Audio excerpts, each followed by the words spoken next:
Hey, what's up, everybody? Welcome back to Season 2 of Conversations in Pop Culture, where I have with me artist and inker John Martin and Aaron Humphres. So welcome to the show. Thanks. Hey, everybody. It's good being here. Yeah, now I am very excited, and I will say this, where initially this was supposed to just be me and John, and I hit up Roland Mann, who is sort of the creator and mastermind behind Silverline Comics, and pretty much Aaron wound up joining us somewhere 11 to 12 p.m. last night. Was sort of set into motion. So life moves quickly, everybody. And so obviously I'm very excited because as I sort of tip my hat a little bit, you got a Kickstarter going on that's dealing with Twilight Grimm and Friar Rush, and it's a double feature. And so that's what's going on. And before we get into the Kickstarter, what is Silverline Comics for those who don't know? Because Roland's been on twice with a variety of other people and some of your compatriots, if you will. But I want to catch everybody up on what Silverline is. Silverline, I mean, I know that he started Silverline Comics back. I first met him in, I think, 2000. He had it. I think that might have been his first iteration, but he might have done it before. 90s. It's an independent comic did it in the 90s. Did he do it in the 90s? Okay, yeah. And then he put it in the back burner, and he's restarted it, and I think it was 2018. And it's just an independent comic company. It pretty much is a collective of writers, illustrators, people from all parts of the industry coming together to just produce just awesome comic books under the banner Silverline. So that's what's so fun about it, is I think the collective aspect of it is so many people working together. That's what I enjoy. So it's a company, I mean, technically. And there's a lot of titles underneath this company, and there's a lot of artists and a variety of them, and a bunch of them have been on, and everybody from every walk of comics, whether that's DC, obviously Marvel has come into this. I think people from Malibu obviously have been in this, and a lot of people who have been in and out of the mainstream media have come in and out of Silverline in the last few years. And so it's a very cool company and collective, and the talent pool to pull from is very interesting because you have talent that is old school and veterans, and then you have new people. And I do want to sort of state that, and that's so clear that you're getting a massive mixture of both veterans and newbies, and it's super cool. So having said that, I am curious how both of you came into Silverline, because obviously this has been around for a while, and there's been a few iterations of it, and now 2018, the last 3 years have been very interesting. A lot of cool titles of this, and obviously, I think this is the second Kickstarter you guys are a part of. Yes. For these books that we're going to talk about. Yeah, for Friar Rush. I'm not sure about John. It's only Friar Rush? Have any of the other books you worked on? No, I've only worked on Friar Rush so far. I'm working on another. Okay. Yeah. So how did you come in? Because I'm very curious. But yeah, my story is a little interesting. When I drew Friar Rush, it was 20 years ago in the year 2000. Again, this is how I met him. I completed the series, and then he didn't have the money to go further with Silverline, and so he went back to school. Roland did, and I'm like, okay. And so he put it in the back burner. And then was it 2019? It might have been. I'm trying to think. I think that's when it was. I heard his name on a podcast. I can't remember what podcast I was listening to, but somebody mentioned Roland Mann. I'm like, I haven't heard that name in years. So I looked him up and found him on Facebook and contacted him. And I said, yeah, I used to work for you. I did this comic called Friar Rush. And he had, and I just assumed 20 years they had redone it. Like, they're not using my stuff. They'd redone this. But he sent back to me my artwork. But yeah, I have a cat. And it was under a different artist's name, and I was like, well, no, I think that's my artwork, and it was my fault because I didn't put my name on any of the art. That was the thing. He didn't know who did the art, so he took this art out from 20 years ago, and he had no idea who it was. And some other guy said, yeah, I think I did that. I don't know, and he claimed it, and so we finally figured it out.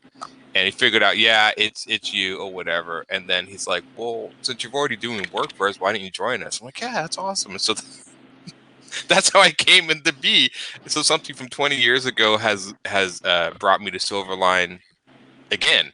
So now I'm in it again, which I'm really excited. And I'm working another project for them besides Friar Rush, which is kind of in the works. And so what is that like? Because I don't think Friar Rush was published for 20 years. Yeah. And then you get to come back, and obviously you're a little bit, I would hope, more skilled as an artist. It's definitely different. I'm glad people are seeing it. I mean, yeah, it's sometimes when I look at it, I'm like, it's stuff I obviously a lot of stuff I would have changed, but it's just cool to see that stuff I did get seen at all. And so I'm like, that's cool. And it's still readable, still works. I mean, of course, I'm always like, yeah, but my new stuff's always better and stuff. But he's giving me a new project to work on, so you'll be able to get to see where I'm at 20 years from then. But I look back at a lot of that Friar Rush stuff, and I still like some of this stuff. So, but even to go backwards, and even because this is sort of cool where it wasn't published, and now you're getting it to be published, and you're getting to relive it and re-see it, and you're getting to see it actually get published and put out there. And it's kind of a crazy circumstance where in 20 years you would tend to think that it would have been published, and it wasn't. And like that's sort of just really cool, I would imagine, and weird at the same time. It is cool. It is definitely cool and definitely weird, and it is definitely interesting to revisit it. I mean, it had been so long that I had to actually ask Roland if I drew all 3 issues, because I have some photocopies of a few things here, but he has all the original pages. He had all of it, and so I had to ask him, like, did I ever finish that for you? And he's like, yeah, you did the whole thing. I'm like, okay, great. So I don't have any more work to do, because I had forgotten if I'd actually finished the series in 20 years. So he's like, yeah, no, you did all 3 issues. I'm like, okay, good. So yeah, it was done. So it's interesting to go back and read it. I actually get to read it now. It didn't have words. Now it has words. So I'm like, hey, it's words and stuff. So I get to read it. And then of course John ruined the whole thing with his inking. No, I'm just kidding. It looks awesome. Why am I even here? No, his stuff. Go ahead. So obviously, John, you're inking this, and you're the inker, and I'm sure we're going to talk about the relationship between the two of you in a second here. But how did you come in to Silverline? Because I think you're newer, and this is sort of your, breaking in type of position at this point to some degree, because you're newer in the industry. I think it's a safe assumption. Yeah, I'm new. I would say I did a couple things beforehand. I did something with Antarctic Press in the Collector's Corner. I inked the pinup for a pinup book that they did called CMH Wasteland. It was a real quick rush job. Here, we need this inked. Have to get it done as quickly as you can. I turned it over in a day. And then I ended up inking over Mitch Faust on a short story for an anthology. And then, which that was really cool when he asked me to do it and everything. And then Dean Zachary and Mitch are kind of like are mentors for me.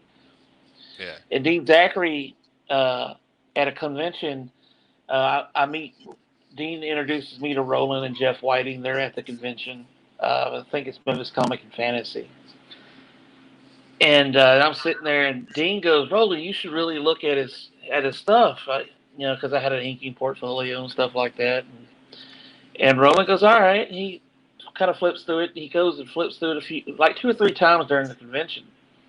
And before the end of that first day, he goes, do you want to ink a book? And this is probably late 2018.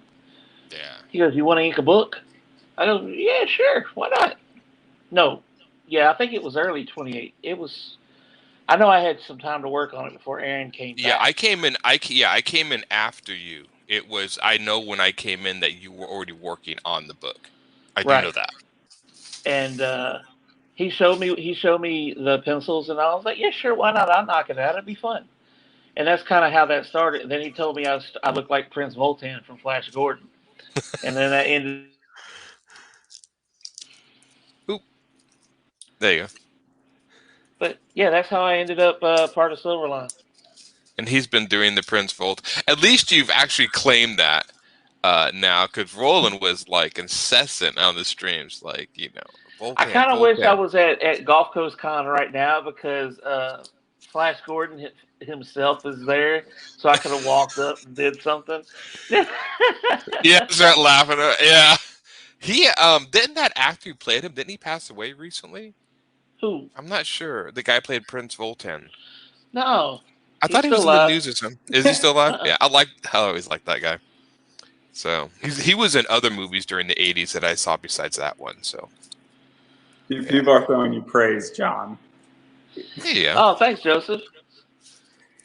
So even to go further, so obviously John started working on this book, and then you come in, shoot the message to Roland, and then what was that experience like? That your book's getting inked, and then you finally join in, and now you're part of Silverline, and that you actually get to start seeing all this start becoming, and then this could sound a certain way, but becoming a professional comic book versus just pencils, and that entire process, and seeing your baby actually start to come to life. Because it must be weird, because comics are cool and I like pencil work and I like black and white stuff, but seeing the inks and seeing the colors and seeing this entire process and now seeing what it was supposed to look like must be a very odd experience. And obviously this is 20 years down the line now. Yeah, so it definitely, it definitely was. It definitely is. And I love his, his inks. And this, and there's some stuff where I'm like, was that supposed to be? Because I can't remember exactly everything. So I'm like looking at the art going, was that supposed to be a shirt? Or I'm like, that's good. No, it's really fun to see it come to life, especially with the colors and the words, and see actually, because I mean, it'd been so long. And that was my first kind of break into comics 20 years ago, was doing this series. It didn't, really go anywhere. And then I went and did other things. So coming back, I'm doing my own series, and I do ink my own stuff from time to time. But it's always nice to see my stuff done by somebody else. I rarely get my stuff worked on by another person, so it's really fun to see that. So I know if you go through with a fine-tooth comb over the pencil pages and ink pages, you'll see where I subtracted some lines and added lines. Yeah, which I think is all part of the process, which I actually like that. It's because I'm getting John's getting another eye on my art. And so he can oh no, this isn't needed or whatever. I'm like, hey, good. And, that's it doesn't bother me if people take away stuff. I mean, if you're deleting entire characters, I might ask why.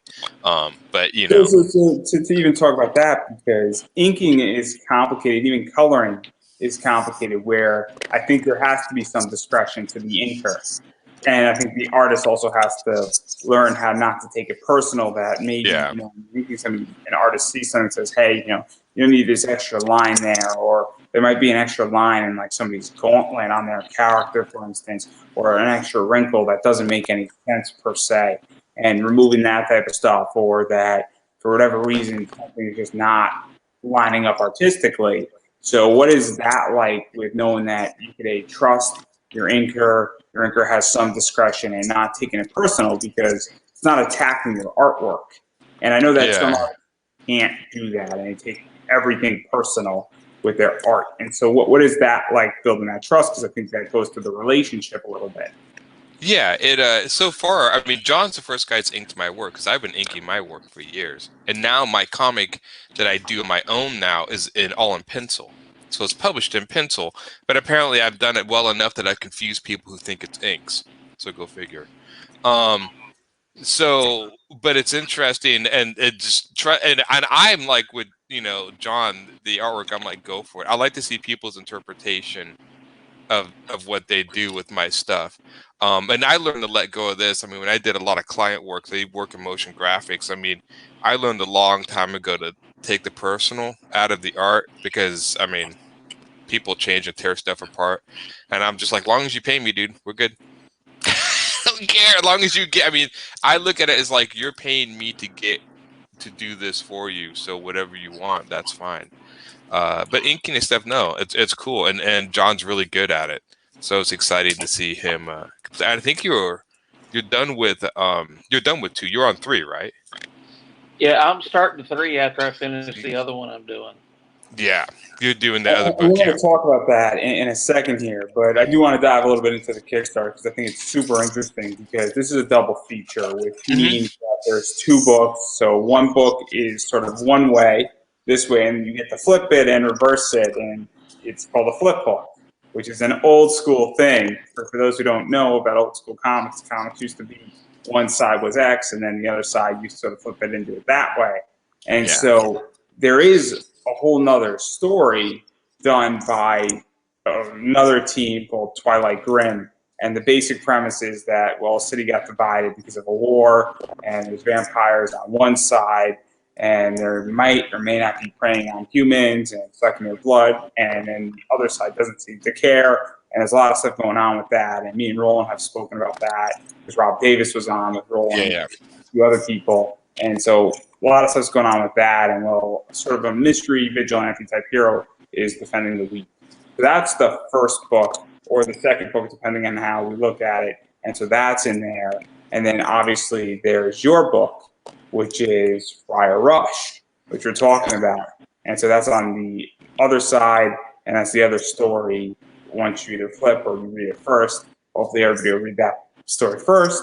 You know, we're rooting for them for that one. But anyhow, what is that like to be part of a double feature? Because it does change the way the book is marketed and how it's approached and things of that nature, because you have another 4 or 5 people who can push it out there.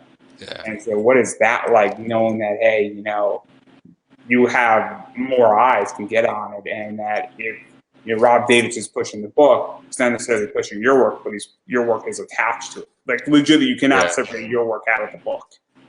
Right. I think it's great. The more the merrier. I like the flip book format. I think it's fun. And I think it's unique, the fact that you only get the flip book, I think, in Kickstarter. I don't think you can get these outside. You buy them in the store. So the fact that you have, like, I had these flip books, is kind of a unique item that you get. And I mean, I don't mind. It's always fun to see who I'm teamed up with. I think last time it wasn't Grim Fandango, it was Bloodlines. I think it was the last book that was flipped. And so it's always interesting to see who's coming along with this. But I mean, Rob Davis is, you know, an amazing artist. So having him on there, and I think it was R.A. Jones was the writer, right? Yeah. And so having those guys on there, no, that just makes the Kickstarter all the better, as far as I'm concerned. Yeah, no. And I think it's super interesting. I actually like this concept because it is a bigger book also, and that, you know, you're getting more story, you're getting 2 stories, and, you know, you're getting 2 different entire things. And I like the concept of what Roland has thrown out there with the double feature out there. And so let's actually talk about what Friar Rush is about. For those who don't know, you guys are on your 2nd issue with it. It's 3 issues, and the basic story is that Friar Rush is sort of a trickster, definitely is not like people in the cloth, doesn't like to seduce them and maybe manipulate them and punish/torture them for whatever reason. And basically Friar Rush basically wants to jump to the future, brings his medieval trickery, and wants to devastate a lot of people in New Orleans. And basically we have 2 characters who, one of them sort of failed in, I guess, religious studies, and the other is cursed by Friar Tuck and is immortal, and they have to stop Friar. I just said Friar Tuck. Wow, clearly, you know, Friar Rush. Obviously, it's Friar Rush. I don't know if I said Friar Rush before, but it's Friar Rush. I definitely want to correct myself for the record here, but obviously they want to stop Friar Rush from doing the damage and more or less, I'm assuming, free one of the characters to some degree. So where did this entire idea come from? Because I know that I think Sidney Williams was the writer on it, and you're the artist on it, and obviously writer and artist have to work, and then John's the inker, and it's sort of making decisions a little bit with the art as well. And so where did this entire concept come from? Because it is fascinating where it's going and what's happening and who's doing what and how you got all these things playing out.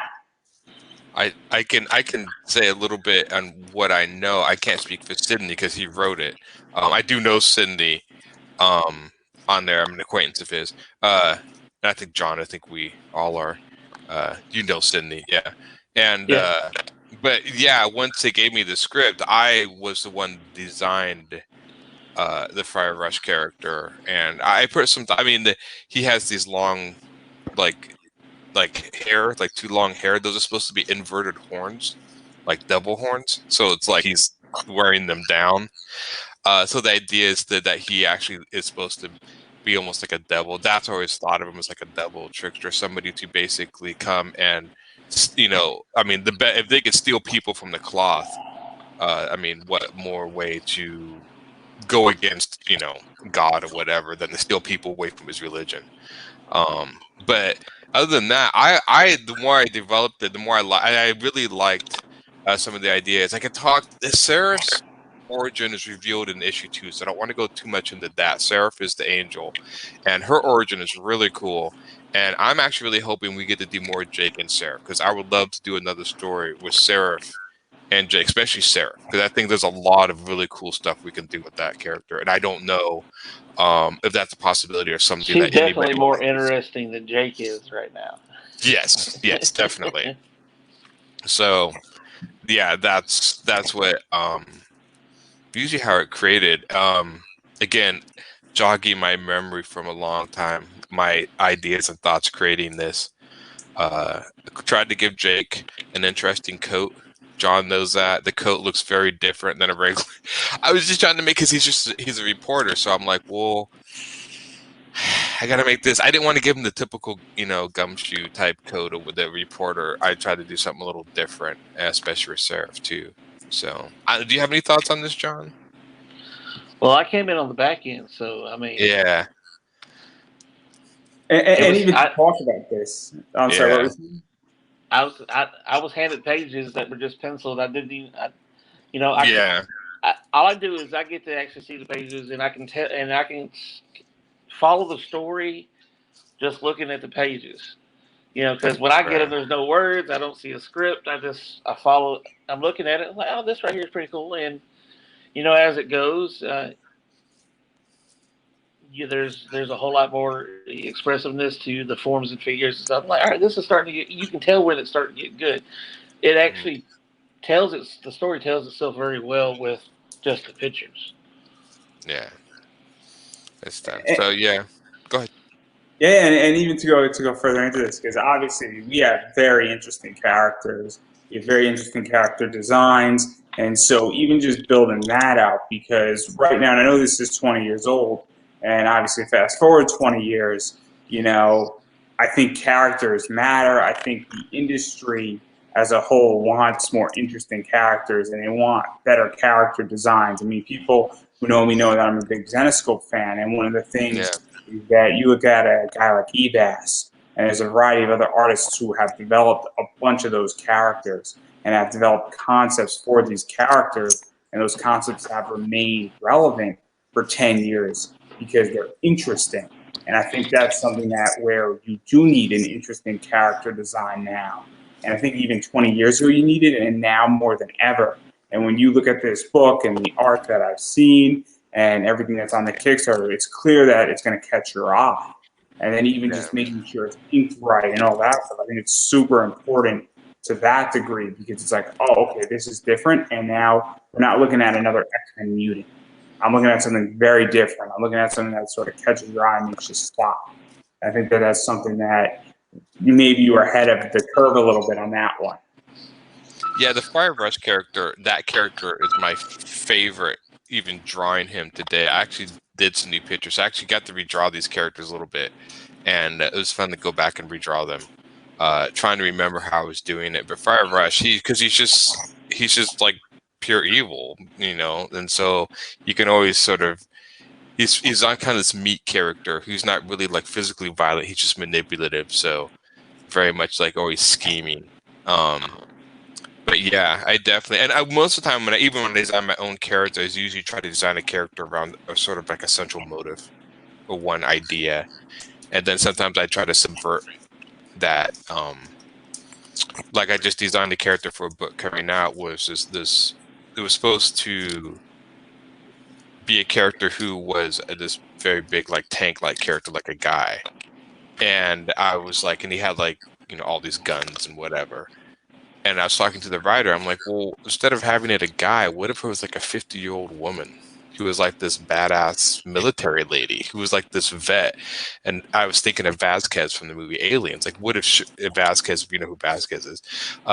Like, what if she's in her 50s and like this military vet who's like this badass? I'm like, what if we did her? And he was like, that's awesome. I'm like, just taking a character instead of the big strong guy, like, well, let's subvert it and make it this older lady who's like just as tough as badass as the guys, and like give her a bunch of armor and stuff and just run with that. So I like to kind of subvert tropes find tropes of certain characters in comics and then twist them around a little bit to make them unique. I've always been into that. Yeah, and I think that that's super important because I also think that obviously things in the last 20 years in comics have changed. I think that there are a lot more people interested in not the big two anymore. I think obviously in the last 4 years, Kickstarter has become bigger than ever, especially in the comics. In the middle of COVID, well, I think there was only 2 or 3 sectors that grew, and comics were one of the sectors that grew in the middle of COVID with Kickstarter, and I don't foresee it stopping anytime soon. I think that in the month of September in 2019, there was like 178 projects on Kickstarter around comics, and I think there was like 218 or 230 at the same time a year later, which means that it grew exponentially. And whether that's for, there's 2 schools of thoughts where more people are producing comics now on Kickstarter, or everybody held back. And that's the other thought with that. And when 2021 comes around in September, for that particular year, we're going to find out which it is. But obviously, I think that more interesting characters is out there. And what is that like for you, John? Because obviously you're inking a lot of this stuff, and you're getting to see a lot of this art from 20 years ago, and then you're inking it now and getting that old school comic stuff, because obviously it must affect you as an artist as well to see that progression. It's helped me grow some, actually. As an artist, as an inker, it's helped me grow some because it's a totally different style that I'm used to. So when I got into it, I was kind of like, okay, so there's areas I could play with, and there's areas where I was probably a little bit looser than he probably would like, but it was trying to add a little bit more life to certain images and things like that. It was fun. It was fun to play around with. Anything that was really big changes, I did message Aaron. Like on this last issue that came out, I know Aaron remembers a particular panel I talked with him about. You know, but other than that, the characters have been fun to work with, and I've been lucky enough to where, I've actually been able to do a couple of covers. The first cover was a fluke, actually. I was just doing something to do a print for the Silverline store, and it ended up becoming a cover, and I got to do, and each cover is one of the characters. So Seraph was the first cover, Jake's the second cover, and then I'll have Fry Rush as the third cover. Yeah. And so we're gonna talk about some of this stuff, and I got some pictures to show, which will be fun to talk about. So obviously, I want to talk about the rewards with this Kickstarter, because there's a bunch of stuff that's sort of cool, and I actually kind of like what Silverline did with this Kickstarter, where you have a very minimal reward list, and then you have a bunch of add-ons, which I actually like that approach more than your traditional Kickstarter. And I kind of like this idea where you can be a little bit more selective of saying, hey, you have, and the rewards you have is obviously you have the digital version. And so I'm curious how both of you feel about digital, because I think digital is the best thing out there. And I think that, a while back, 2 years ago in the indie comic world, there was a big debate where people weren't prioritizing digital. And now I think everybody is prioritizing digital because I think it's leaving a lot of money on the table. And so how do you two feel about digital comics and it being an option for Kickstarter backers? Because I like it for 2 reasons. A, it's fast and it's cheap. And when I'm backing a bunch of Kickstarters, I can't go drop $20 every single person I want to back, but I could drop $8 or $10 and I could back 2 Kickstarters versus 1. And so that's how I view it as a reader. So I don't know how you two view it in that realm. It don't bother me. Some people don't like to lug around a whole bunch of physical copies. Some people don't have the space for physical copies. So, digital is a lot easier. There's people that, haven't bought a single movie now that prefer to stream everything. So it's everybody has their thing. And you have those people also that like to buy the books and keep them safe and don't read them but still want to read the book, but they don't want to crack the physical one, so they get the digital one as well. Yeah.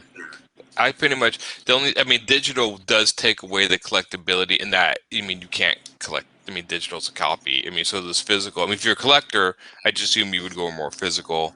If you just want to read the comic, then digital is an option. And I think digital's fine. Personally, to me, I prefer reading physical, and the only reason why is because it's hard for me to read stuff on screen because the light is being projected into my eye on a TV on a monitor, and it's a little easier for me to read a book where I don't have that. It's after a while, like it bothers my eyes. But I read stuff on cosmology all the time. I just read it in spurts and go that way. And I think it's great, and I think that for the longest time, Kickstarters were not often digital, and I think that was a big mistake because again, people like both, and it hits different audiences. Not to mention that in the middle of 2020, and I interviewed somebody where they couldn't ship a book to Argentina because you legitimately physically couldn't ship something to Argentina because they closed their entire shipping center into their country, and also international backers as well, where it is harder to ship a book internationally, where it could be $25-$30 to send something to Australia. And so obviously for those people, digital is the cheapest option. And so I think that's something that's major important to understand, as well as that, in the US and even maybe going into Canada a little bit, it's physical copies are easier to get to. It's when you leave the United States, going to the UK or China or Australia, it's very expensive very quickly, especially for a small order. It doesn't add up. So I think digital is the solution to that.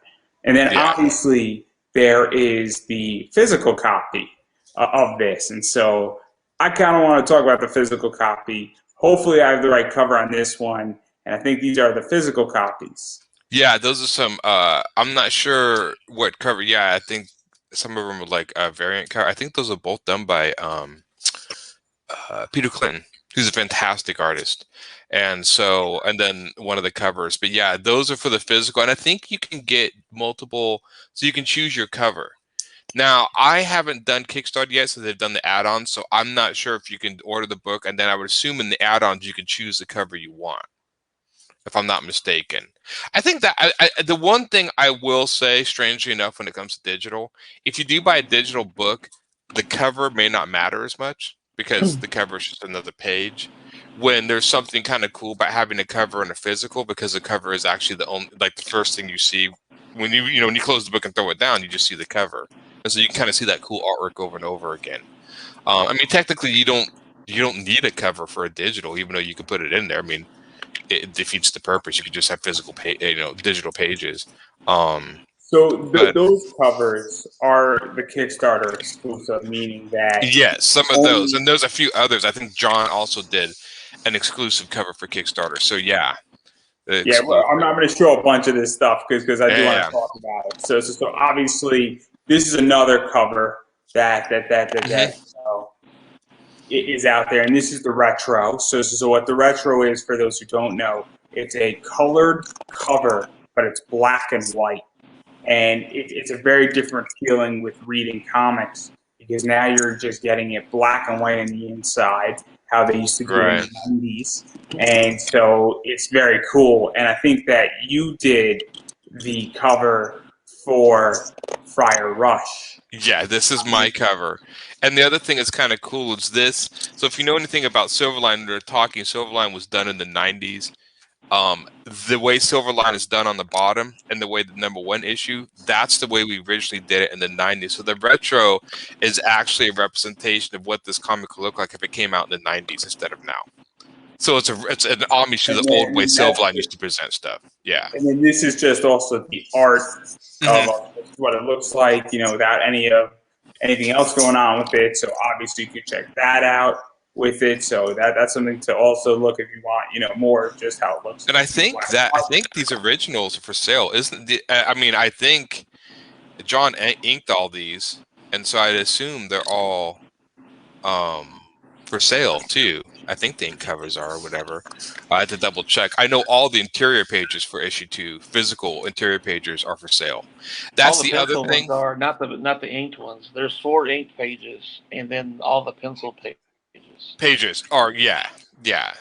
And so, and I still do most of my comics traditional, like the graphic novel I'm working on for myself, like all physical pages, just because that's just the way I did it. But there is like I can sell those, so I mean, and I just think that's kind of cool. I mean, and digital. I mean, you could do the whole thing physical, still do digital copy. I mean, I have digital copies of my book or whatever, but there was something fun to be able to own pieces of the art.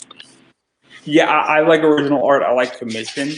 Yeah. One of the things that's actually happening, and it's actually a real issue, is that unfortunately there are a bunch of digital artists who can't do commissions. And I've heard stories where there's all these digital artists who used to do physical, and then they're at a con, and then somebody asks for a commission, they agree, and it takes them like a half an hour to get reacquainted with drawing on it, Yeah. and it sounds crazy. And it's not like they're a bad artist, but like they have to sort of get off their iPad or their tablet or their Photoshop on their computer to actually relearn how to draw a commission using like Copic marker. And so it's kind of a crazy scenario. And I also think that original art is very cool. I also think this original art isn't all that expensive, all things considering. So if you like a certain piece, that's something that you can obviously pick up, and you never know what's going to happen with original art. I'm speaking next Saturday somewhat about this topic, especially on indie comics at a virtual con. And this is definitely going to be something that I'm going to be bringing up, where all these Kickstarters, especially with younger people, you never know when they're going to explode. And having a piece of original art be super helpful. And so this is a great opportunity to get a piece of the original art. Yeah, it's funny too that people are having trouble going back to traditional, working digital, because I did some digital stuff too. It's not like I haven't done it. Digital, and this is going to sound weird, creates a safety net for you, because you can always undo it. You have to go in a little more pre-planning if you do it traditional, because if you can only erase on a piece of paper so many times, and then it's gonna and I've erased and messed up, and you can scan it and fix it. But if you're doing something that's a straight traditional to somebody else, you got to be good enough not to make too many glaring mistakes. And digital does give you that safety net with layers and the way to undo and stuff. That a little bit. I think John, you are you ink some traditional, some digital. You do both. It's all digital now. Traditional. It's all Traditional. Okay, now. 100% traditional. Yeah, which I actually prefer that. I like that. But and 100% brush. Which is that makes to me that's always that's what and I still. And you can go into topics. There's still some stuff that digital can do that I can still tell when something's done digital and something's done traditional. It's getting harder to tell, but I can still have a pretty good eye where I'm like, that's on a computer or that's done traditionally. But most people will never tell. It's very interesting because there's a few people who still actually color very much traditional as well. Yeah. They color with Copic marker. And it is insane what they can do with that. And it is a wild thing. And they don't do anything digital or anything that way for certain books and certain projects. Yeah. And there's one artist, and she does that for her book. And it's a very, very different experience. And it's mind-blowing. And so that's something that's super cool. And I can't tell, per se. I can't tell when people paint something or brush something or do it, digitally. I could tell digital colors versus that type of Copic marker just because that's an easy tell. But I think that I'm not that good. I wish I was, but I'm not that good. So that's something that is super cool, though. That I didn't even know that. Because inking is crazy, and I know very little about inking. I know way more about pencils and writing and coloring. Right. And so, I mean, I'm curious because I think this is super interesting because there's very few inkers that come on. What is exactly inking besides just the obvious? Like, when you brush, or can you line it, or how does that all work? Because I'm just curious on my own position. I think a lot of people are as well. Well, I mean, basically what my job is to go in to do right by the penciler and and go in and bring depth, texture, and mainly those two things to the page. And ease to it because I can use one tool and I can get a really big line or a really thin line and just kind of flow through. Um, yeah, but So I mean, when it's you just use a brush, what is a brush versus like a pen versus a marker or like how does that all work? 'Cause that's what I'm really curious about because I think everybody understands the depth side of it. I think if anybody's ever seen Chasing Amy, there is a inker which is which is Yeah. banky. and I've heard that a couple of times, and I've gone to hand them a brush pen, and I actually have a couple of blue lines just sitting there waiting on them, and I'll hand it, and I'll sit there and I set them on the table and I go, y'all give it a shot. Go ahead and try to Yeah. make it look professional because there's a whole lot into what you're doing, um, especially with the brush. That if you're not careful, you'll screw it really easily. Yeah. Uh, you'll end up screwing up some of your depth, things like that. Or if you're not trying to, if you go too fast with a brush, you end up with a lot of dry brush when you're wanting a lot of really simple hatching and nice, thin lines. So there's a lot to it. It's almost like, you know, brush inkers and tattooers have to deal with pressure a lot. How much pressure they're Yeah. doing to in what they're doing. There's a lot more pressure in handling a brush than there is handling a quill or tech pen. You can go with a thinner tech pen, and if you want the line thickened up, you just double it. You don't have to change your pressure at all. It's pretty simplified. Yeah. With my inking, I ink everything with the brush. I used to do some technical pens, and now I'm just pretty much straight brush with Yeah, inking. But it is all about pressure. the only time I use a tech pen is when I'm doing a lot of very, very technical, like straight lines. Yeah. Like That's usually I when I use it did, too. I'm trying to find my Raphael Sable over here. There it is. Yes, there it is. Yes. Those are the ones I have. Um, And I usually use like number 2. That's usually my yes, this is the go-to. number two. I But just find it it's super fascinating because I know nothing about this. There's been very few people who are inkers that have been on, and I find that and obviously I'm going to say something somewhat insulting. I think gets the point across is that the joke of Chasing Amy is that Banky is called a tracer, and Yeah. I don't think inking is tracing. Obviously there is a position of adding depth and bringing things outward and different, brush strokes and making a bolder line versus a shorter line changes Right.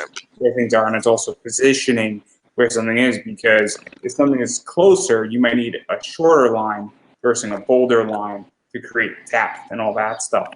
And so I just Right. find it super fascinating how all that works, and even just using a brush versus other tools because again, nobody who's really been an inker has sort of stated any of this, and I think it's super important because I do think it's a lost art as well. Yeah. a lot of your big names actually started out inking, like Todd and Jim Lee, and a few folks. But I will say, if you actually to get a really good look at the differences each inker makes, I think they still do this thing where the Inkwell Awards gets a bunch of inkers to ink the same image, and then they auction them off. And if you actually look at all those different inkers that are inking like a Jim Lee piece or a David Finch piece, you see the differences. Like I remember one year, it was a Jim Lee piece with Superman holding something like a tank or something over his head, and all the different inkers that inked it, you could see how the differences in each approach and what they considered was more important in the pencils that they were inking. Yeah, they would pull out different things depending on, and some, inkers will add blacks and do its depth of line. So general sense is like even when you ink the lines, and you could do this in pencil, but most inkers take care of it. Where the shadow is, the line should be thicker, and where the light's coming from, the line should be thinner. Not too many people do that anymore, but if you look at a lot of traditional old inking, you can see that. I still think a lot of good inkers still, and I know John pays attention to ideas and rules. It's just there is definitely an art form to it, and I think it was something that was I mean, obviously it started because the printers back in the day, and couldn't print pencils; they had to print inks, and so they had somebody had to go over the stuff in ink for the printers, and that's where it started. And I think it just became an art form in itself. I mean, is it technically necessary today? No. I mean, you could draw. I mean, when you draw a comic digitally, you could just draw it in black. So you're basically drawing the comic in ink instead of in pencil. But I do feel that there is something still very much comic, I guess, booky and cool about doing pencils and inking over pencils. Well, you lose something too because you're losing somebody else's eye on that work. Yeah. That maybe they see something that you didn't see that can take it to that. It may be a great looking piece, but a real good inker is going to take that and take that piece to another level, inking it that you may not expect. Right, and that's definitely true. And then even going off of that, I mean, I would also imagine, because we were speaking about how, if we have 5 different inkers taking a look at a Jim Lee piece, if they ink it a certain way, that's going to affect how something is colored. Because if all of a sudden you have more black, you have to use a different color palette. You want to make it pop. If you're drawing Superman and there's more black in Superman and there's more shadows, you might have to go with a particular blue or a particular red to make it pop off a little bit more to get what should be Superman versus if it's less black. Or if you want to, have a darker, Batman and there's more black and more of a drop shadow per se, or certain thicker lines, and you have more of a starky look or more of a slender look because of the inks on it and how that's all done and how what's gone over the pencils, that's going to change what colors you use so that you get that pop off or you get that not pop off. That's what you're trying to achieve. So obviously, I think that's something that people also don't understand because you have to ink it and then it gets colored, from my understanding. Yeah, inking some of the colors. Like I said, digital has changed the rules so much because you could, I mean, there's people who do comics with photographs now. It's very rare, but it's out there. Comics who do them with 3D models. I've seen that. So there is lots of.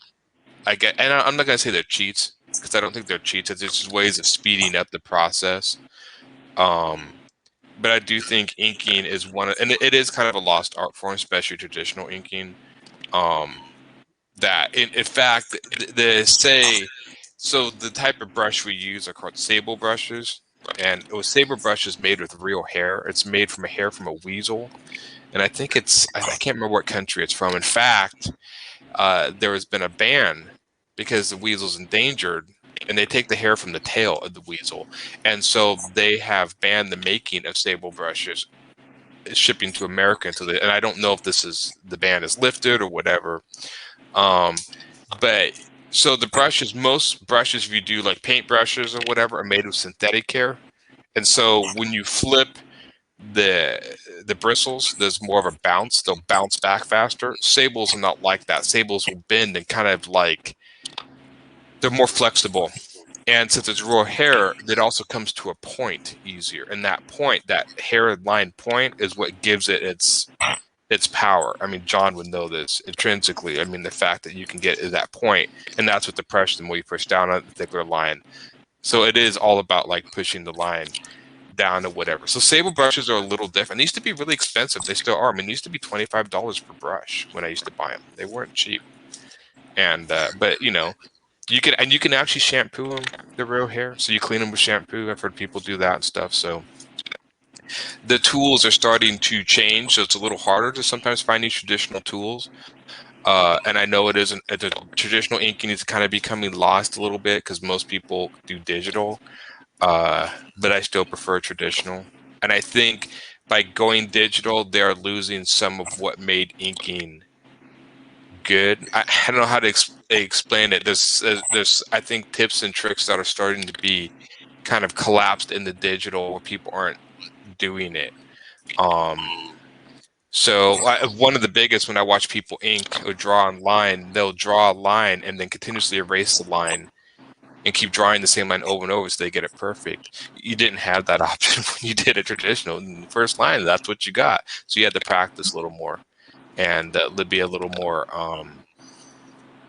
develop your skill, a little more concentration. Yeah, I don't know. There is a difference. I've inked digitally and I've inked traditionally, and there's a difference. I still prefer traditional. So, and obviously, I kind of want to exit a little bit of the inking. I want to get back to this entire comic because I do want to show off what John is working on, and this is the cover that John has worked on. And so this is the black and white. I think this is also the original art with it, and this is also a cover you can pick up as well. So how did this come about? And I'm going to show the full color and where it's all going in a second here, but obviously I want to give everybody a flavor of what this looks like.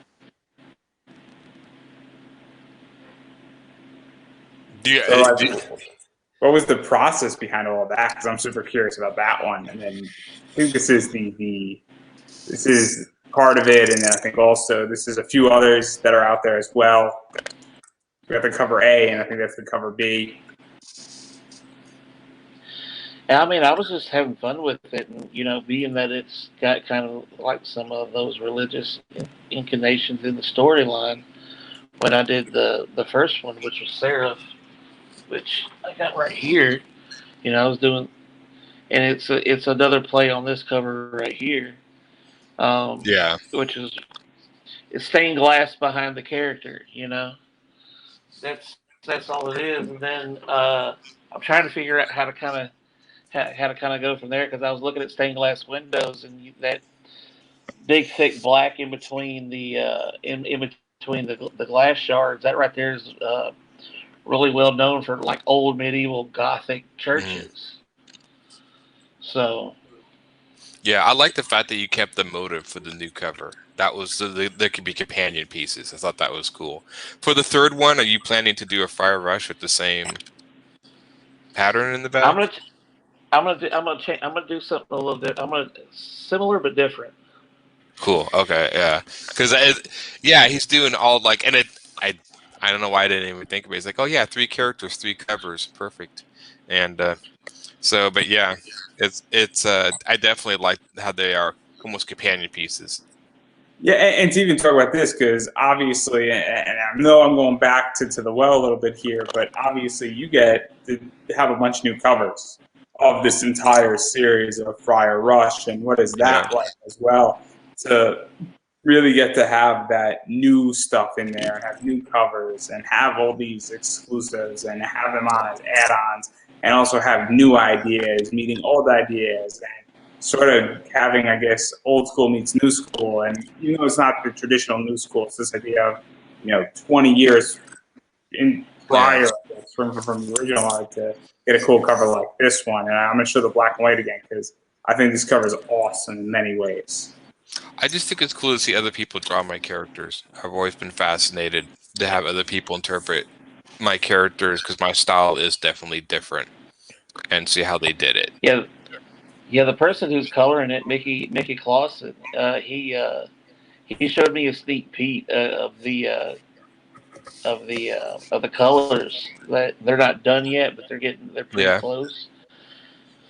Oh man, I'm getting like a kid when I see them. Like, they excite me. Yeah, it's definitely gonna be. That's one of my favorite covers, and I like the Peter Clinton one. It was me, Peter Clinton, and you. We don't have another guy, and I think there's 3 covers to it. Yeah. So. I think I showed all 3, right? Like, I'm making sure. Yeah. Because we could go through this again. Peter's is the first one that's also part of the flip book. So this is the first one. Yeah, those are those who are interested, and I think it's like $18 for the physical copy. And so obviously, if you like this, and this is exclusive to Kickstarter, so I have a feeling, and correct me if I'm wrong, that eventually I think you're going to be able to get some of this stuff off of Kickstarter, but you're not going to be able to get an exclusive Kickstarter book. So if you like this book, you should back it and get it on Kickstarter. So that's the first book, and that's exclusive to Kickstarter, meaning that maybe there might be a few left over, and that's a big maybe, and I can't make any guarantees. So if you like this book and you like the way the Kickstarter looks, you should back the Kickstarter. This is the second, which is an add-on, and this is the retro style, or maybe it's the third, depending on how we're counting, but this is the retro, and obviously that's the black and white. And then this is the, I guess, covers A's and cover B's. And so obviously you work on the cover A, which is more, I guess, traditional, and I think the colors aren't done yet. And then obviously John worked on the cover B, I want to say, and so which is this art for those who want it to see it more what it looks like in black and white, and this is the cover A that you could add on. So obviously that's how that looks, just raw art.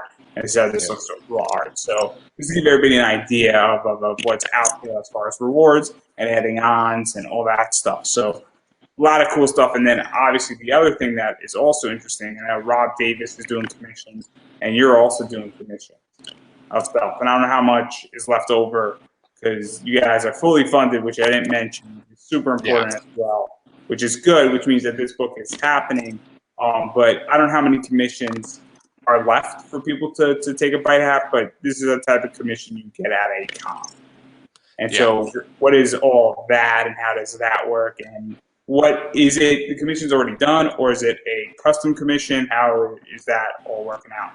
Oh, it's a custom. So basically when you order a commission from me, I think Rob Davis is also, you just tell me what you want. Like I drew Sergeant Rock, the Punisher, and then Fire Rush last time, but I didn't get those till afterwards, and then they just let me do what I wanted, and then I sent it back to them. So yeah, basically it's just tell me what you would like me to draw.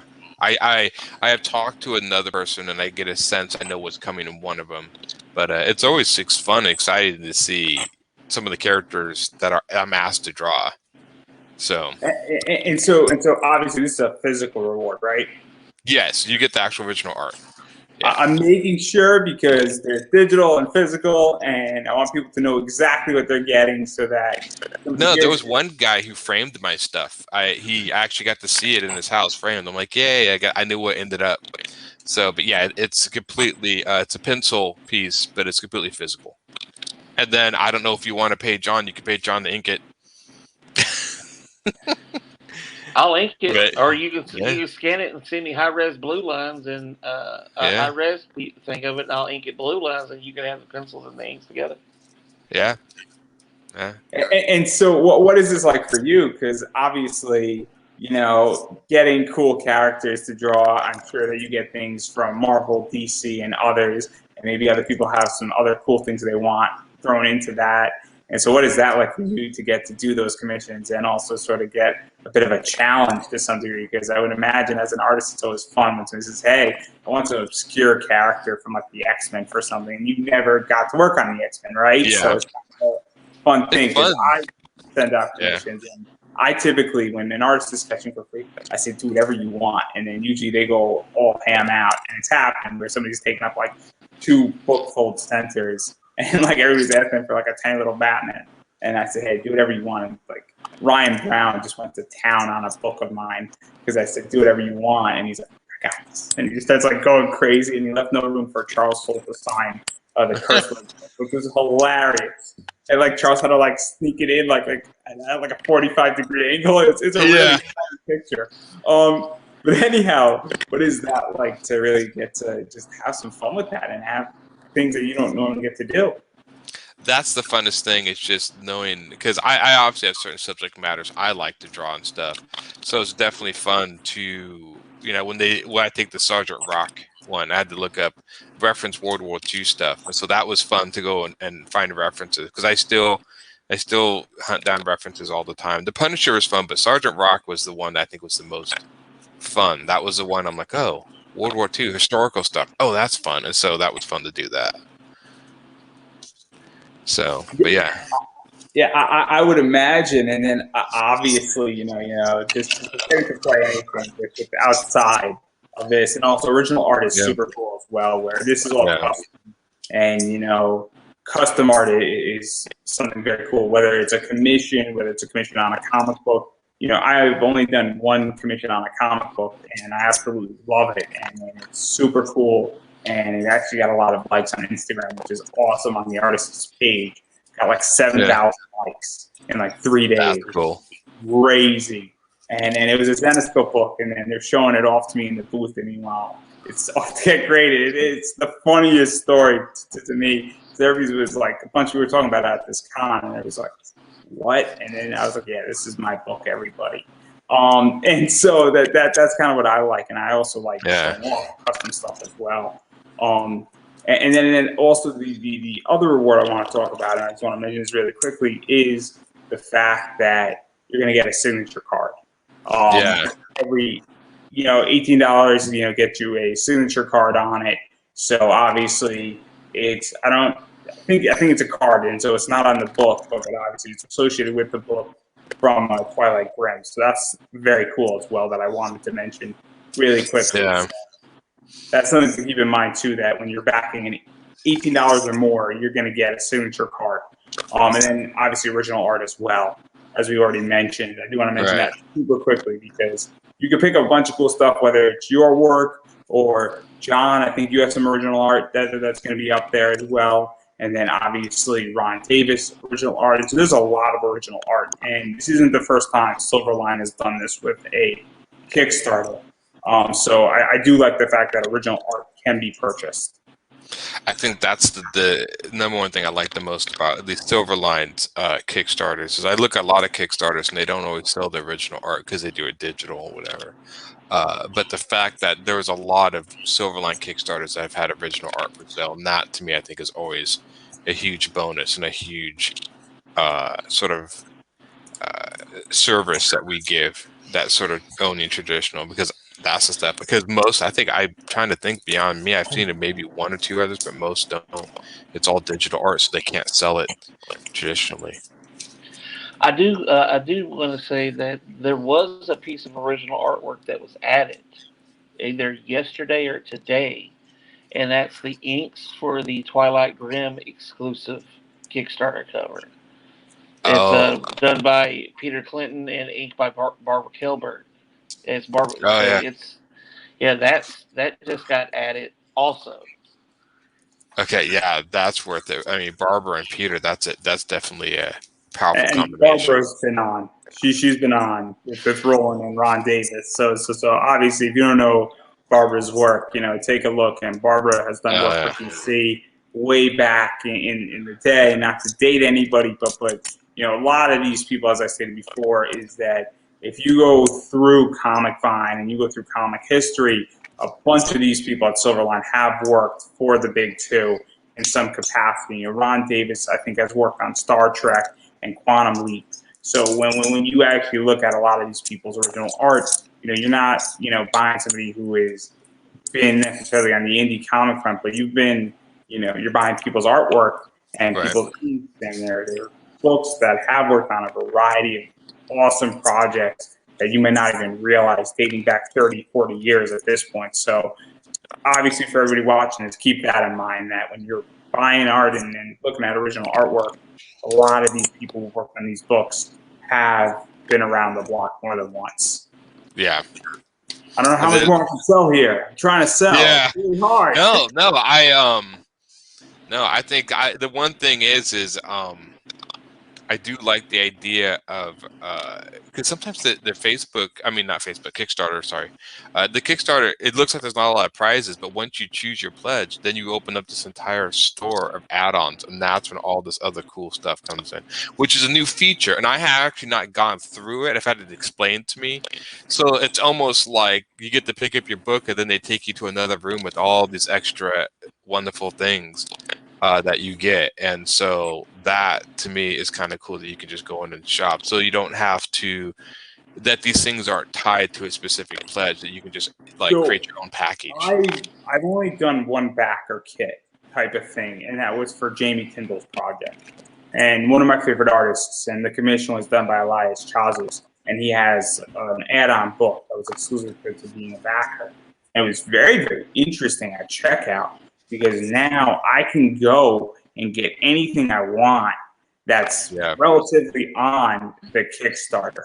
And so now I can actually choose, and I could add on, I can modify, and I can get certain things that maybe like were in a bundle, but I could get, you know, just one of the things in a bundle. And I think it's a game changer in a lot of ways. And I kind of like that, where I like the concept.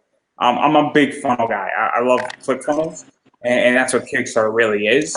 And I think BackerKit allows for massive upselling. And that's what it is. And they legitimately took that concept away from ClickFunnels. I'm willing to put big bucks on that argument because what BackerKit allows now is it allows for massive upselling. And I find that, you know, if Roland was to do this Kickstarter with all the original art as prizes or pledges, it would be a nightmare. You would have legitimately like 50 extra tiers that nobody would look at. And that the fact he has done. I know, and then it didn't look good. No offense to Roland, and then he could yell at me. It was not a good look. I'm sorry. There was no other way around it. I mean, it was like, how do you, unless you started combining like 4 pages into one tier.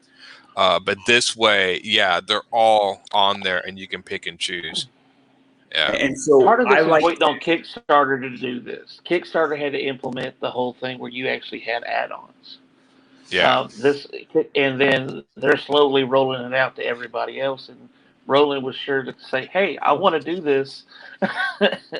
Yeah. You know, because he knew it would be so much easier than what traditionally Kickstarter looked like, which is tons and tons and tons and tons and tons of things you back to get. And sometimes he'd get messages and say, "Hey, but I want this, this, this." Well, he'd go in and make a tier just for that person so they could get that. And now he doesn't have to do that. It makes it easier on him. It makes it easier, you know, for the backers. It's a lot cleaner and easier to find stuff. Yeah, and I want to table this for 1 second. I do want to talk about one more reward that I think is also ultra important, where you can get pretty much any back issue from Silverline as well. Yes. And I want to mention that super quickly because this is issue 2 of both of these books. And so let's say that you are really interested in this story and you want to jump in, you can get issue 1, and it will be printed for you and sent to you. And so I do want to make that crystal clear that, you know, you can now get the first 2 issues, so you're not missing anything in that regard as well. I think that's also super important. But anyway, now I want to talk about Kickstarter because I think that Kickstarter has gone through a massive evolution, you know, in the last 3-4 years. And I think it's ultra important with BackerKit. Obviously, I think COVID has changed the game. Obviously, Keanu Reeves, Scott Snyder coming in to Kickstarter, I think has been a benefit, but also I think we've also cracked open Pandora's box to some degree, where we don't know the consequences of big names coming in per se, and I think it's going to be a while before we actually fully understand what the ramifications, both good and bad, are. But what do you guys feel about it? Because I think BackerKit is a massive improvement, as we were just speaking about.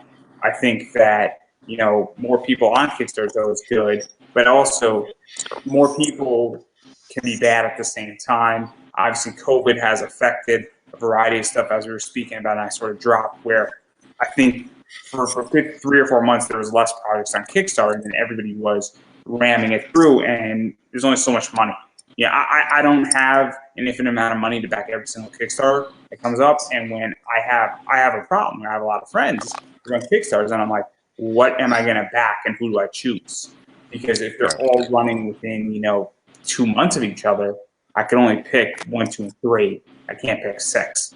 And so how do you guys feel about navigating all of this and where it's all going and where what the future of crowdfunding and Kickstarter is? Because it seems to me that at this point it's grown, but when it grows, there's only so much money that can go around, and things are going to sort of not fund. Yeah. I can say for Kickstarter, I support some stuff here and there. I think it's the same analogy of the internet. I think when, people try to do this stuff, there's so much stuff on the internet that it gets lost in the the ocean. When you should do independent comics to get them out there. In comic stores, less competition.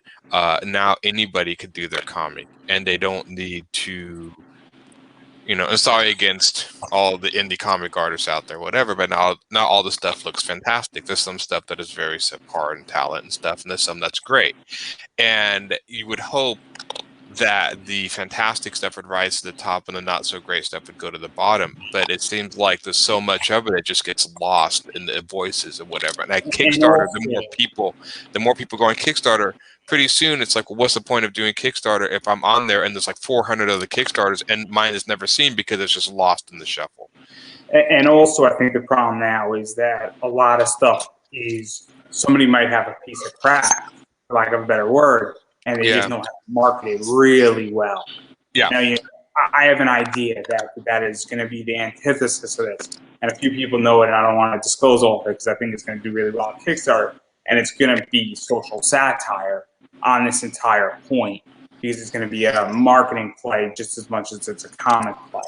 And I think that's part of the problem too, is that, and I'm on the other side of this equation where I am clearly a marketing tool for a lot of people's Kickstarters. And so and I'm not the only one. A bunch of podcasts are. So obviously, I think that's also part of the problem now. It's who are you going to market to? And you could have a great comic, but if you have no market or no traction, well, it's not going to get discovered because there's so much of it out there. There's so much. And I think also people are tired of, not tired, but Kickstarter used to be unique. When I remember when they first came out, when you see a Kickstarter, it's like, oh, somebody's Kickstarter. Oh, that's cool. But now when you go through like Facebook or everything, I mean, the amount of Kickstarters that I scroll by, it's just nonstop. And it's like pretty soon you almost just kind of ignore them.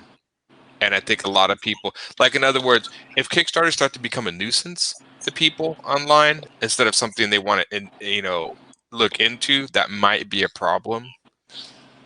So I'm going to embarrass you for 1 second, but I think it's going to prove the point. Where last night you posted in a comic group that I'm a part of, and I saw that post, and so I think who's the mod. He's been on my show 3 times, or one of the admins, and there's nothing bad about this. But the reason why I'm asking it, phrasing it this way, there's a point to be made. Where how many Kickstarter posts did you see when you posted? When you post it on there, you get my point, right? You know where my point is going. Where you probably saw at least 4 or 5 right off the bat, give or take, in the first few seconds, and it's like, wait a second, this isn't helping me. It's great that people are promoting, but this is now when there's 4 or 5 or 10 people promoting. And it becomes a problem because it's like, okay, this isn't unique. Now all 10 of them are the same blended together. Right. That's the biggest problem is Kickstarters used to be unique. It was a unique idea to crowdfund. Now it's become the norm. And when things become the norm, it's not so much people ignore it. It's just, it doesn't pop out in people's, it's not unique. I don't know how to say it. It's not a unique experience. People I'll give another analogy. Yeah. WWE's been around forever. What is? I'm sorry. WWE. Okay, yeah. They become mundane. They become the standard. AEW pops up. Everybody's excited. They do 90,000 people watching their first pay-per-view. Right? Because now this is exciting. It's different. It's not the norm.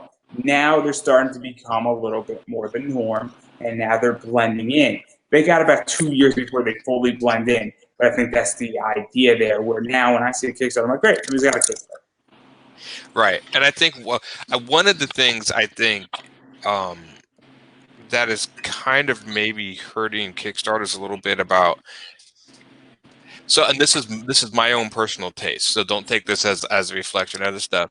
But most indie people who create comic books wear their influences on their sleeves. I mean, in other words, I usually like sci-fi horror comics, but I have to dig through 9 or 10 superhero comics to get to those.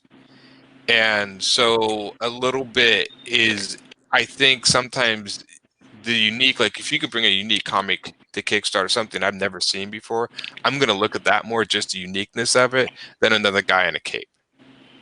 And I'm not saying there's a lot of people that sell tons of guys in capes, but pretty soon it's just kind of like they all kind of start to blend in, not just in the fact that it's a Kickstarter, but just the subject matter starts to blend in to kind of be the same story pitch, the same idea. And with sometimes if you could do something really unique and something I've never seen before, like I backed one, I can't remember the name of the comic, and I backed it, but it was like this astronaut guy. And he had like a skull and this astronaut, and the skull was on fire, like almost like Ghost Rider, but it was like green fire. The whole image just looked cool. I've never seen anything like it. I backed it just because it was unique. So I think that the part of it that is uniqueness of the project you're bringing, plus the Kickstarter. I mean, if you're doing, another guy in a cape, which I'm not saying that's bad. I mean, that's your thing. That's your thing. You may get lost in all the other people doing capes unless you do something completely unique that no one's ever seen before. And then people might stop and be like, "What is this all about?" So, well, I think that's where it goes. Kickstarter is almost kind of like social media. You have to make yourself stand out in Kickstarter, just like you have to make yourself stand out if you're trying to, build a fan base on social media. exactly. And that is a difficult task. So, what worked 2 weeks ago may not work this week. So you have to try to evolve with it and keep going with it. So I think one thing that I know we have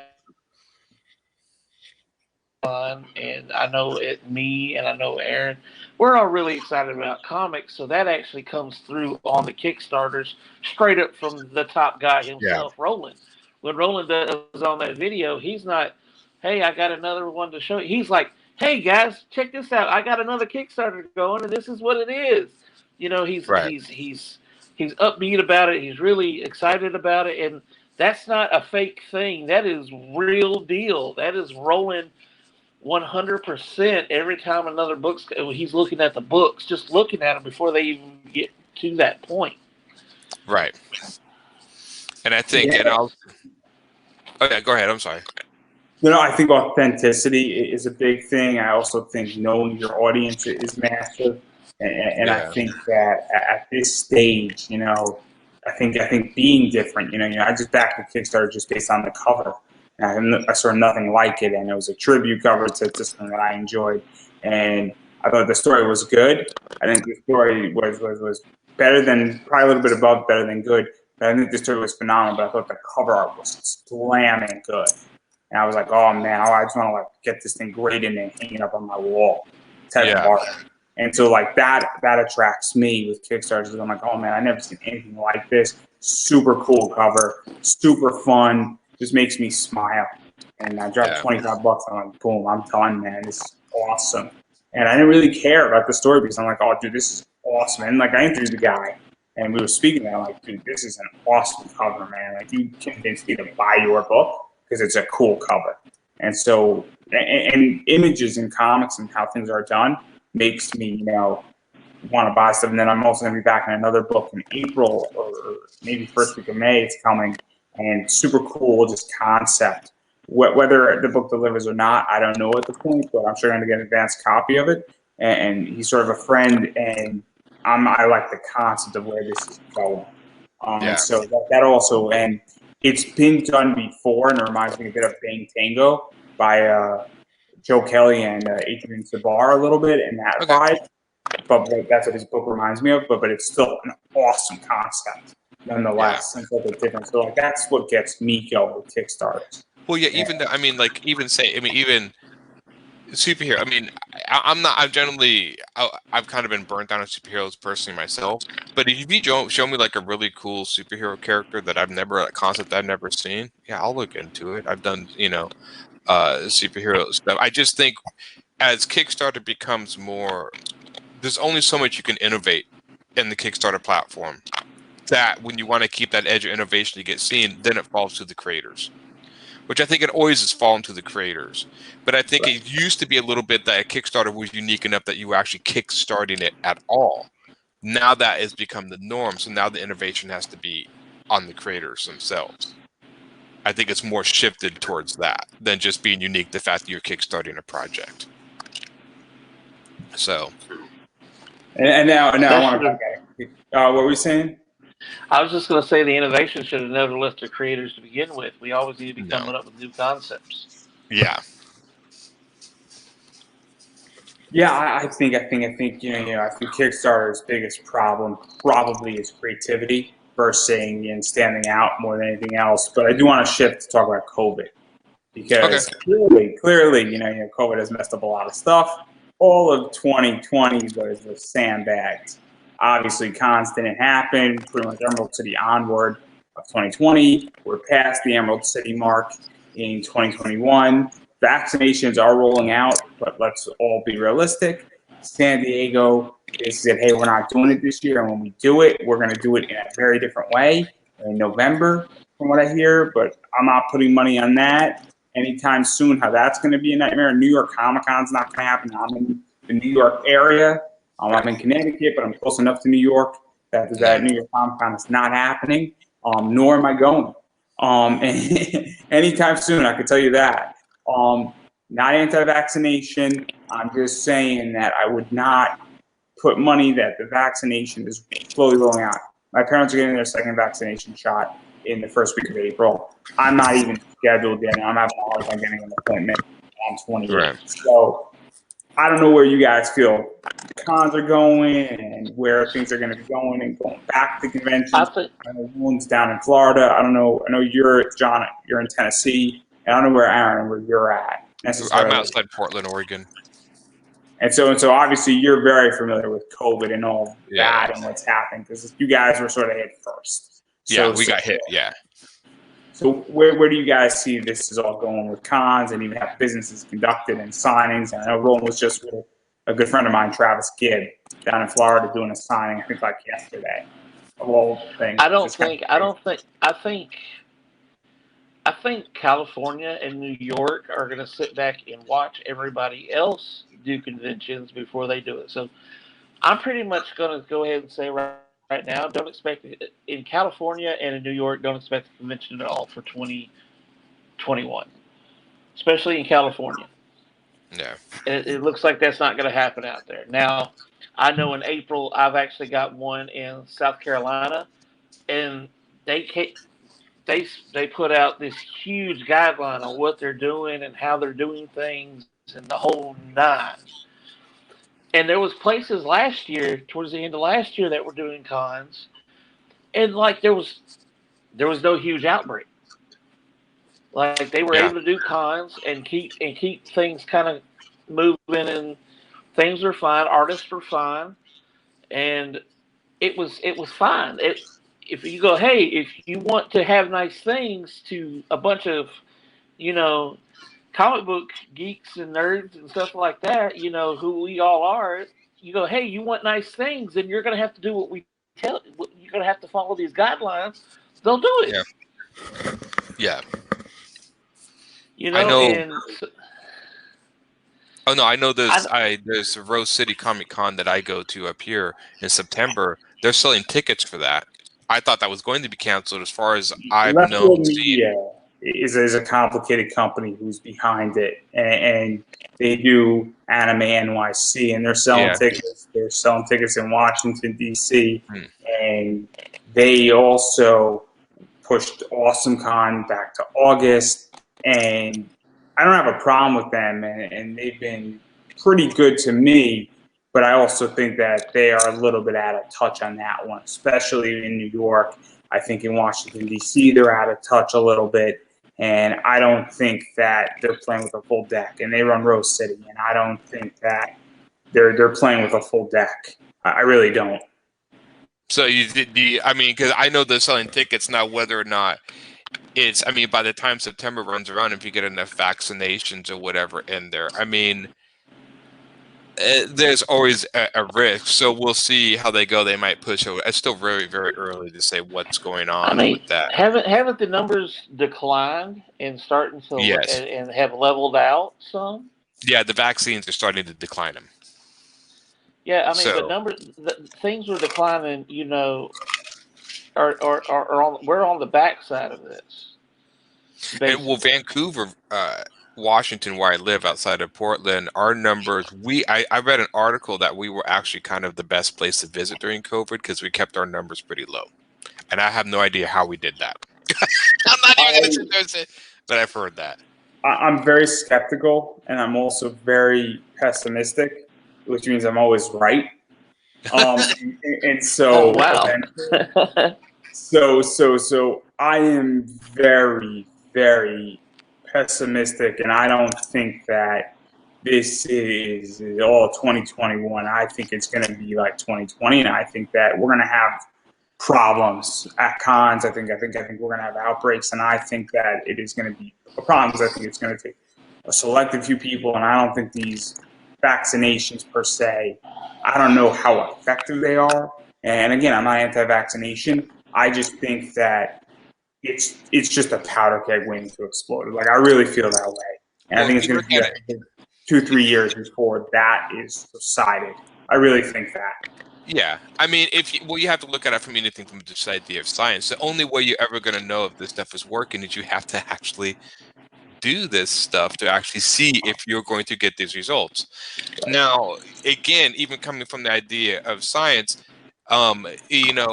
you could do conventions in California and get a very completely different result than doing a convention in Washington outside of Portland because of the numbers and because of we may be masking up and doing more social distancing in California. So to say you're going to always receive the same outcome based on any convention you're going to receive the same outcome, that's obviously, you can't say that. I mean, that's impossible to say. So the only way to actually go forward with life, with the world, is start testing those boundaries. Okay, let's test it. Okay, all right, let's pull back, and you just have to keep pushing forward and forward and forward. So even though you may think it's going to break out, the idea of not testing it, well, then we'll just stay this way forever. You have to test and risk these things in order to start pushing forward to get life back to where the world's going to work in. If you don't, you can sit here forever. That's a fair point, and I'll concede some ground on it. But my entire position is that I do think that some places are going to do better than others, by definition. Oh, yeah. But Florida is a good example of that, where that's going to be different. But what just happened in Florida is that they're like, we don't want anybody down here on spring break. Miami just declared a national emergency. Right. I don't know exactly why they declared their national emergency, but clearly things are happening, and also different parts of the... Well, they allowed it last year, and it wasn't a good move, so they're not going to allow it this year. That might be true. They might just be preemptively just saying, hey, guys, we don't want you here for spring break. We got enough things to deal with, and we're on the decline, and we just don't want to push the boundary because we're beating this back, and we're vaccinating people, and we don't want people traveling from other parts of the country coming down here, which makes complete sense. Right. Yeah, because last year they allowed spring break in it, and everybody just went and acted. There was no social distancing. There was no masking up. Everybody was huddled up in piles, and next thing you know, everybody was sick as a dog. Right. And I also think with cons, I also think that there's going to be a very strong discouraging of if there's a con in Portland, Washington, don't come from New York. I think there's going to be more of a local sense. And I think that's going to be a big change as well, both for financial reasons as well as the fact that I don't think you're going to have an Emerald City Comic Con, attract people from all over the world. I don't think you're going to have that so quickly. Yeah, I can see local cons working much better. Now, again, you're opening the con. I mean, you're looking from the fact of the opening the con and presenting to the public. The public has to show up. Now, there's no saying that we're going to do the Rose City Comic Con and you may get half the numbers showing up, even less. This is the same thing with movie theaters. Yeah, sure, the opening movie theaters are people showing up. Some, not really. So, I mean, there's that trust broken there. But you have to constantly present the option for them to do that, to build that trust back again. I also think you sort of hit it on the head a little bit, where I also think that right now people are economically in weird situations. Yeah. Some people are great, and some people are also in really bad positions. Mm-hmm. And if you're in a bad position, you're not going to a con. As much as you'd like to go, it has nothing to do with safety at that point. It has to do with what is economically feasible.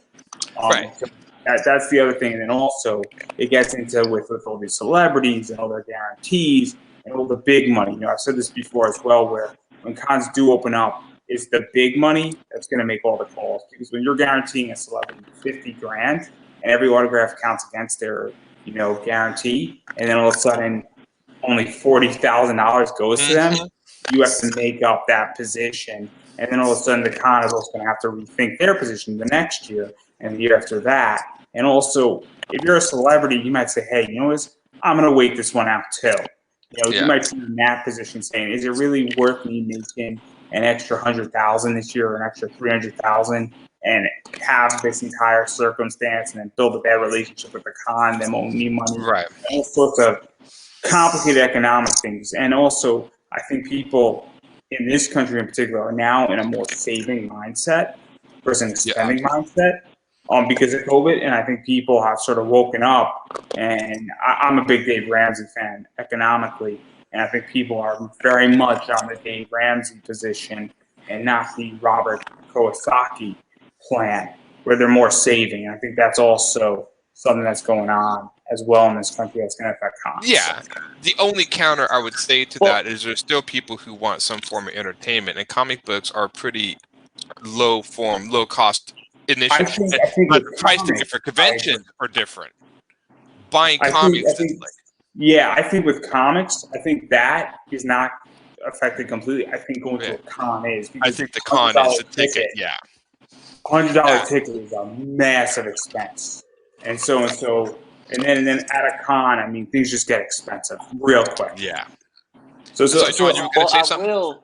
I was going to say that when it comes to conventions, the more conventions that happen this year, everybody's watching those conventions and seeing how they do. Like we saw some of the conventions at the end of the year last year. So that, I think most of them were down in Florida and a couple of other places, but they actually did really well.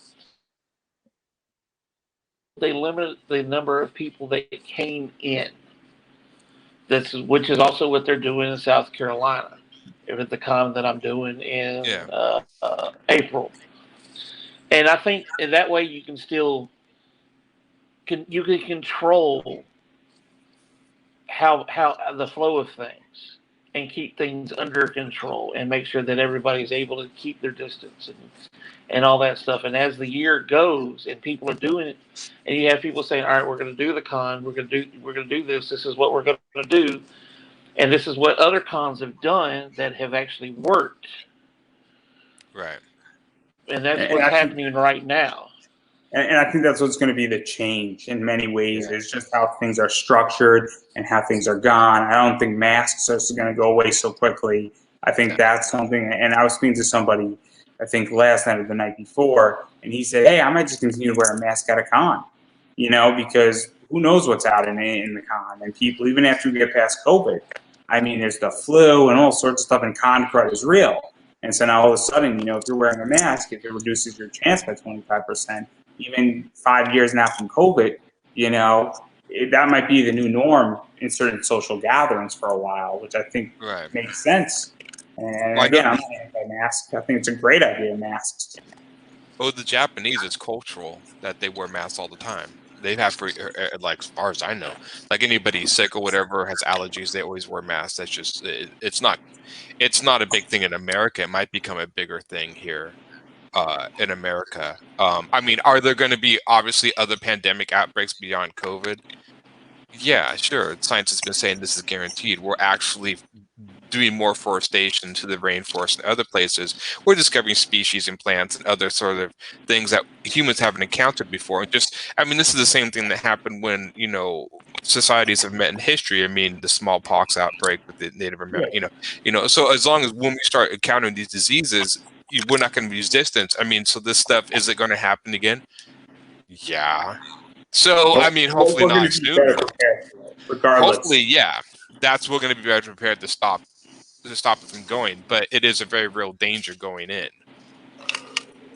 And so I think that though, and I concede certain grounds. I just think that, I think it's a long road to recovery is my ultimate point. And I think that we're looking at a year to 18 months before things start even moving at the right pace, in my opinion, and even how cons get it down, because I think there's going to be a lot of experimentations, and I think things are going to fail, and some cons are going to do really well. Yeah. Because I think that, unfortunately, we're not going to know exactly what happens. And also, I think like photos with cosplayers and all that stuff is going to have to be tested very, very touchy, for lack of a better word.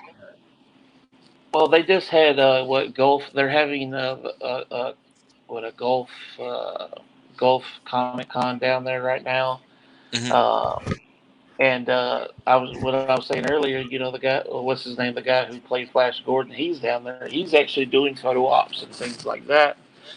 And there's masks being worn, and there's celebrities there. There's actual celebrities that are actually there, and that's where I kind of sit back and I go, well, as this goes, and if everybody kind of runs the same playbook, and if it's working, and if everybody does the same playbook, I can actually see us being conventions running at some sort of modified normalcy.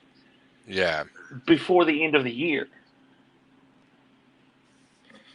Yeah, I think it's going to be an experiment. I think it's going to be an experiment, and I think it's going to be, you know, very touchy. Go make one modification if that works. You add something else. If that doesn't work, you remove it and all that stuff. But on that note, and obviously we just tackled a lot of stuff from everything from you know, Silverline to inking all the way to what is Friar Rush and then COVID and Kickstarter here. I mentioned COVID twice. I do want to give both of you an opportunity to promote what you got, because I know you got other stuff going on beyond that, as well as obviously where can people find a Kickstarter, where can people find both of you on social media. I know, John, you have a website, and Aaron, you have a website too, from my understanding. You got some other cool stuff going on as well, both of you. Yeah. I can start first. I mean, besides doing Fire Rush, I'm doing my own comic, Godlings, which you can find it all over Facebook and Instagram. I'm still working. You can find it on Webtoons. So if you go to Webtoons and type in Godlings, you'll click on it. It is 12 issues. I am 2 issues away from being done, so it'll be a complete story. So I know 12 is sometimes an investment, but know that it's not going to continue forever. It's going to be an ending. It's going to wrap up. There's no continuation of it. I do have a store. I think it's Humphres Illustration at bigcartel.com. That's my store. And I think if you go on my Facebook, you can find it. You can find my Facebook on the Aaron Humphres or whatever. Instagram's ALH3810. That's my handle. You can find and follow me there. Webtoons, and then of course Silverline, and I'll be on the Silverline stream tonight, which it starts 6 o'clock my time. I'm Pacific Standard Time, so wherever you're at, tune in. YouTube. I think it's on Twitch, all of those. And I'm not sure what we're talking about. It'll be comic books. We're talking about the difference between comics and graphic novels. And does it matter? There you go. That sounds like an interesting conversation. I'm glad it's not religion. It's not that controversial, right? No. It's always comic book and fun. It's always fun conversations, that's for sure. So yeah. If you guys get a chance, tune in. I mean, we'll have some. We always have great conversations, a fun time on those. So. And then what about you, John? Where can people find you, and what do you got going on? I know you got a website as well. I have a website. It's more of a portfolio website, so I'm going to be like, don't. And I haven't really updated it in a while. I need to. I'm working on getting a shop together. I'm thinking about maybe, having that set up here before June. But you see on the screen it says the Artistic Viking John Martin. You can type in any simulation of that, and you can find me pretty much on Facebook, Twitter, Instagram, or I have a Patreon page that I need to pay more attention to. But as things go, I'm actually going to start throwing a lot of content on that. Some stuff that you don't see, some behind the scenes stuff, and I'm currently inking Wolf Hunter, which is another book, Silverline book, which is going to be really cool. And of course, then I'll be right back on inking issue number 3 for Friar Rush. And as I stated before, this book is fully funded. Obviously, if you back it now, you're going to get the book. There's a lot of cool stuff coming down with it. There's a bunch of add-ons. Obviously, if you just type Silverline on Kickstarter, it'll pop up. If you type in Friar Rush, I'm pretty sure it'll pop up. If you type in Roland Man, it will pop up on Kickstarter. And both books are completely done. They're completely 100% done, ready to print. Yeah. So we've had, I think, 100% track record of getting our stuff on time. So once you pledge, once it's coming pretty fast afterwards. So for those who are always concerned about that, that is something to know and understand that this book will get into your hands. Roland has legitimately put everything out, and me and him have spoken, and he's the one who obviously, John actually reached out to me, and then Roland got Aaron to show up, which is good. So I will personally hold Roland accountable for any mishaps. I'm just letting you know. So you get yelled at. It's totally because of me. But having said all that, I've been saying it with everybody, is that you have to support indie. As soon as my video comes back, hopefully it'll come back in a second. I don't know if I'm, as I was saying, you have to support indie. And that means you have to support economically, and in particular, you have to back Kickstarters. So if somebody has a Kickstarter, you like what they're doing, you have to back it, whether you're backing digital or you're backing a physical reward, or you're pledging $2 and without any reward. All money is helpful. All of it matters. It is a big deal. I typically encourage people, if you don't have all that much money, you have a little bit of money, back digitally, because even though it's not physical, and obviously a lot of these comic creators want to do physical stuff, a digital backing is still better than nothing, and it can be very helpful, because if like 30 people back digitally, it gets closer to your goal. But if you're in a situation where money is tight, and let's be realistic, COVID has done a lot of damage to people. People have been out of work. People are also in more of a saving mode. People are concerned about, where the next meal is going to come. Also, people, take care of your loved ones, take care of your spouse, your husband, your wife, your boyfriend, your girlfriend. Take care of your kids if you got them. Make sure your mortgage is paid. Make sure your rent is taken care of. Make sure you got electricity, internet, food, water, shelter, all that stuff before you even consider backing. Because at this stage, it is important to make sure you are good before you go and help somebody else. And also make sure you're good for the next month too. And if that's the case, then all of these people have social media. And so you should be following, engaging, sharing their social media if you cannot physically back something. If somebody has an email list, you should be signing up for that. You should be following Silverline Comics on Twitter and Facebook. You should be checking out their website, silverlinecomics.com. It's super helpful just to know who's working for them and all that stuff. And obviously a lot of social media is on there because that does go a long way, especially if you're in an economic hard time. You can't back a Kickstarter right now. And I'm sure Silverline has an email. I think they do, right? Email newsletter. It's on the website. Yeah. It's on the website. Yeah. So you should obviously subscribe to that, because that'll keep you informed of everything that's coming out. And so I am encouraging everybody to obviously do both if you can, but more importantly, and if you're in an economic hard time, definitely follow people on social media. It goes a long way, and it is super important. And on that note, I think that's a wrap. Well, yeah. I want to add something to that also, is that also if you talk with your brick and mortars about backing the Kickstarter as well, because there's a retailer's package, which is something Silverline does, because we firmly believe in the LCS is the cornerstone of this of the comic industry, because that's where everything goes. That's where we first bought our first comic. That's where we got the books that we said, hey, we want to make comics. So talk with your retailer as well and be like, hey, there's this right here. They have a retailer's package. Check it out. You may be something you want to carry. Yeah. Yeah, definitely. And so obviously, for people out there who are seeing this, definitely throw that to your retailers. Just point them in the right direction, and you never know. Somebody might say yes. Especially with everything that's happened, and possibly the exodus of Marvel and DC shutting down last year in 2020. I think that sort of shifted some retailers in that direction. And on that note, I believe that is an official wrap. Cool.